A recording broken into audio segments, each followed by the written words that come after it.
Now let's get to it. Let's talk coaching changes, shall we? Those were coaching changes. It's only three. It's only three we're gonna talk about because this is only three that really piqued my interest. All right. You see Bill Belichick. Yeah, Bill Belichick is on here. Rich Rodriguez in the middle, and then on the far right, ladies and gentlemen, that is Scott Frost. Okay. Now who we starting with first? Oh, we're starting with the biggest name first. Chapel Bill now. It's no longer called Chapel Hill. It's called Chapel Bill because Bill Belichick is now the head coach of the North Carolina Tar Heels. The six-time Super Bowl champion head coach for the New England Patriots. Spent the year off and he's been doing TV inside the NFL with Ryan Clark and company. Weekly appearances on the Pat McAfee show on Mondays. Okay. But Bill has been a man who wants to coach.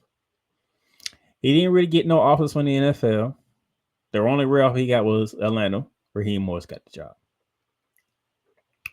North Carolina, they say they was parting ways with Matt Brown after the North Carolina State game, which they did. Terrible season for North Carolina. I mean, you gave over 70 points to James. No disrespect to James Madison. James Madison got a hell of a squad. But they went to Chapel Hill, in this case Chapel Bill, and dropped over 70 points on you. They scored over 50 in the first half. You kind of seen the writing on the wall after that game, by the way. So we have a six-time Super Bowl head coach champion, a man who is, I forgot how many games he's away from having the all-time wins record for the NFL, but Bill wanted to coach. Now, is it a 1 year time there? I think he has a 5-year deal. I think it's a 5-year deal, $50 million contract, if I remember correctly. But there are still rumors out there that it might only take him 1 year to get back into the NFL. That's what the rumors say. I'm not saying news.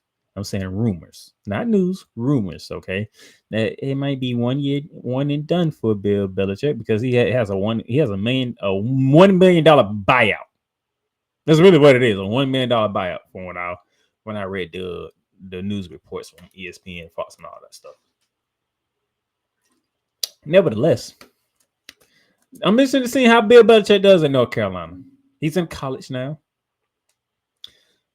He is pretty much somewhat familiar with North Carolina. His dad coached at North Carolina back in the day, even though his dad coached a longer time at Navy. But his dad I think his dad was at North Carolina before he went to Navy. So Bill Belichick has some familiarities with Chapel Hill. You're also talking about Mike Lombardi being in as the GM, which they have a great close connection from their days at New England with the Patriots. It's going to be interesting. See how Bill handles the NIL era. He said during his induction press conference that it's going to be a football model to the NFL, a pipeline to the NFL, as how he put it. And I think he has a structured system of how he's going to handle NIL, how he's going to play these players and have them set up to understand how the NFL works so that when they get to the NFL, they already understand what they are doing and what they're getting into. I'm going to see how Bill Belichick does all that. I want to see how Bill Belichick is going to recruit these players as well. Because in NFL, you can tell a guy he's worth this. This is what I'm offering you. This is how many years I'm giving you. Sign here, and we can keep going moving forward. That's all you got to do when you're the GM in the NFL. Find guys that fit your system. Tell them how much they worry. This is what we're going to do. This is how much we're going to give you, and let's go forward. College is different. You got to be able to recruit in college. Are you able to go into these high school players' homes, look them parents in their eyes and their sons in their eyes and tell them what it is, how it's going to be, and this is what I'm looking for? And they'd be okay with doing it. You will think yes, because that is Bill Belichick. That is in your house recruiting your son. You would think yes. But college is a little different. I want to see how Bill Belichick does in college. He hasn't coached in college. He's been around college because his dad, that's where it started at. But he hasn't coached in college. So I want to see how he coaches in this era of NCAA football. Good hire, though. Very good hire by North Carolina. Giving us something to look forward to up in Chapel Bill. Okay. Something to look forward to. So those in the blue, the Tar Heel blue, be excited for next year's season. Okay. Now look at your schedule, not a difficult schedule. So we can see some wins up in North Carolina. So we can see what Bill Belichick is gonna be cooking up in year one up in Chapel Hill. Looking forward to this. I don't know about y'all. I'm looking forward to it. I'm looking to watch North Carolina in 2025 to see how Bill's going to work this out up in college. It was his first experience in college. Remember that. It's his first year. Now, those of you who know me, I like to give coaches 3 years. So Bill gets the same treatment. I'm going to get. Now, if Bill Belichick gets off in the NFL, he goes to the NFL, that's on him. But for me, I'm giving Bill Belichick 3 years. Where you going to be at 3 years, Bill? Where's North Carolina team going to be at in 3 years? Year one, I'm going to take it as it is. Take it as it is. For my Tar Heel fans, year one under Bill Belichick, take it as it is. No expectations. No expectations. Look at the schedule. It's all right, Bill. Year one, we're going to let you do what you do. What the results is, the results going to be. And we want to see improvement in year two. Then we will see their full direction in year three. That's how you look at it. Give you an example. Mike Norvell at Florida State. Year one was terrible. It was terrible at Florida State. Florida State fans were losing their damn mind. They was ready to fire that man after 1 year. Like the man just got there. He hasn't been able to recruit yet. Year two, you got better. You just missed out. You just missed out on winning the ACC, but you got better. Year three, went undefeated. Won the ACC. Unfortunately, Jordan Travis got injured. You was left out of CFP playoffs, which was 4 teams at the time. And then you did what you did, which led to what happened this year, year 4, right back down to the bottom of the barrel. I mean, so far at the bottom of the barrel, I don't even remember the last time Florida State was this bad. But hey, year 3, he had Florida State undefeated, winners of the ACC. They just got snagged out CFP because their quarterback got hurt and the Florida State team didn't look the same. All right, that's that. Let's go to my team. I use my team as an example. Billy Napier for the Florida Gators. Year 1, yeah, okay. But it's year 1. I took it as it is. I think it was like 6-6, something like that. Year 2, yeah, okay. Doing better. Made a bowl game. No, year 1 we made a bowl game. Got beat by UCF in the bowl game. We didn't even show up for that game. Year 2 was bad. What we did at Florida State in year 1 of Billy Napier, they did to us last year, and we didn't make the bowl game this time. Okay. This season, it was year 3 for Billy Napier. Came in with the number 1 schedule. The number 1 schedule in all the college football. The number 1 schedule. It's a worth start. Blown out by Miami. Blown out by Texas A&M. A little shaky. Got to win at Mississippi State, who was terrible, by the way. Looking down. But we didn't even hit the gauntlet yet. We didn't even get to Georgia, Texas,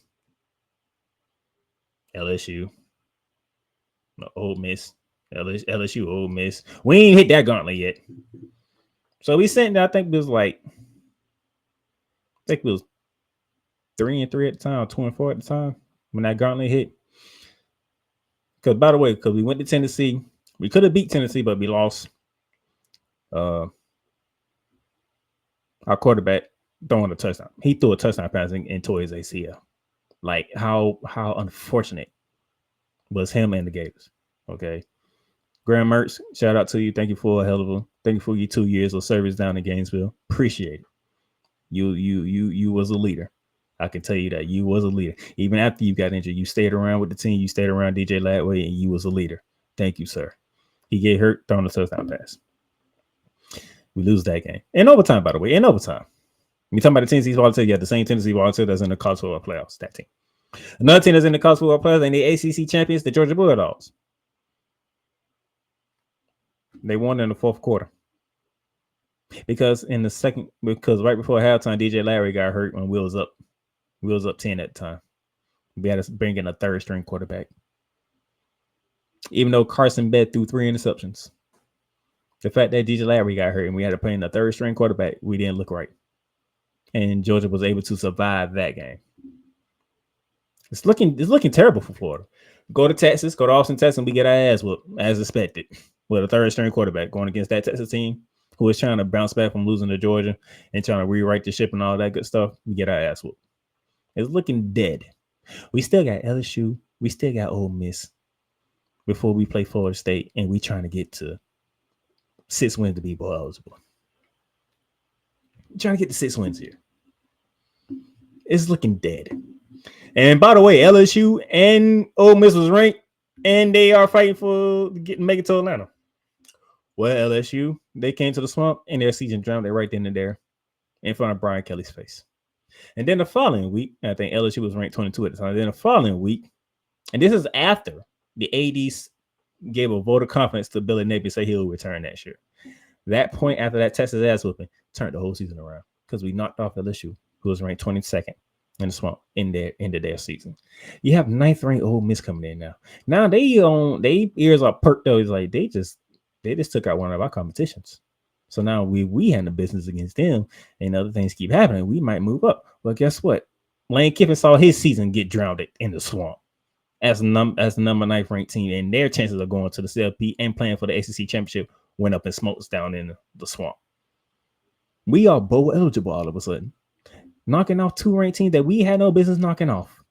That Florida Gators team came with confidence. They knew their coach was coming back, and they started playing some football. And of course, we did what we did to Florida State. Won 7 games this year. The number 1 ranked schedule in going into the season, and year 3 of Billy Napier, and we handle business. We get to a bowl game. We have Tulane coming up Friday at 3:30. Give these new coaches 3 years. That's all I'm saying. Give them 3 years at least. Just give them 3 years. Year 1. Just let year 1 play out. Don't put no. Just let year 1 play out and handle business. Then you'll say, all right, this is where we started at. So we want to see improvement. Not significant improvement. Just the improvement. You just want to see some type of improvement. Or 1 game better, 2 games better, 3 games. We want to see improvement. Then year 3, you want to say, all right, now I see the direction that you're going in. I like it. I'm agree with it, or I disagree with it. Let's go in another direction. That's how I do it. Year 3, Billy Napier came in, did what he had to do, shaky start, finish strong. Good. I can look forward to year 4, and pretty much we're running back the same schedule. That's pretty much what we're doing. We pretty much got the same schedule running it back. So we should see how that goes. But yeah, give Bill Belichick some time. If you want to stick around for 3 years, for the whole 5 years, let him stick around for the whole 5 years and see what he does. If he dips in for the NFL after year 1, hey, he's an NFL champion, what you expect.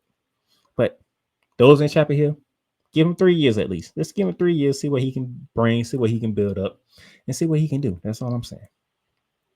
All right. Look at, he got his own short sleeve hoodie. See, North Carolina understood the assignment. Gotta give him kudos for that. They understand. Bill Belichick is in Chapel Hill. Chapel Bill, that's hilarious. Well, this one is really simple. This is understandably the NFL saying to Bill Belichick, the game has passed you by, son. You're too old, you're too decrepit, and we don't like your. We're on to Cincinnati. Don't ask me no questions. You all suck. I don't want to do these interviews.